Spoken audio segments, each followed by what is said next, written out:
killer whales that SeaWorld has in the U.S. are going to spend the rest of their lives at SeaWorld, I think, if they're not shipped abroad to new parks in Asia or the Middle East.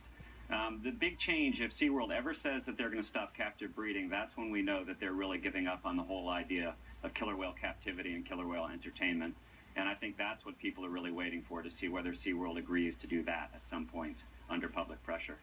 And I know that some have said that perhaps a better solution to keeping these whales in the facilities they have currently would be to have some kind of sea sanctuary, a sea pen of some kind. And I just wondered, can they do that? Could they theoretically, could they get any revenue from the public? Is there anything you can actually see if you want to sort of experience an orca, like a zoo-like learning experience, if there are so-called sea pens?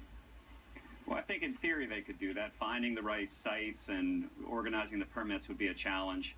So it's possible to do. I think that you're right that the issue would be revenue. I don't think SeaWorld sees that as a way to earn money with its killer whales, who are enormously valuable. I think the show that they're talking about in 2017 in San Diego will be more like a zoo-like show or a zoo-like experience where they're talking about wild populations and conservation.